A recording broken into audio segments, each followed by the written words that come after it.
மாலை எழுந்து முனை தொழுவார் கவலை கரையாய் கரைகின்றார். மாலை மதியே மலை மேல் மருந்து. மலை மேல இருக்கிற சுவாமி பேரு மருந்தீஸ்வரன் பேரு.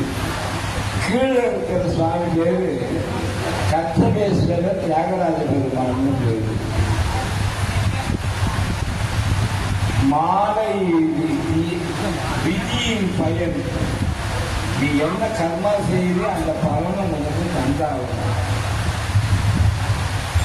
நீ இங்க உன்னதமான காரியம் பண்ண அதனால உனக்கு நான் சாப்பாடு இறந்தாந்து போட்டதுக்கு. அதனமான காரியம் செஞ்ச ஒற்றி உள்ள கண்ணை குடிக்கல. தப்பு செஞ்சா சாமி கண்ணை குடுக்கோன்றாங்களா? அவர் கண்ணு போயிடுச்சு. கண்ணு போயிடுச்சு. என் கண்ணு போயிடுச்சு. என் கண்ணு போயிடுச்சு.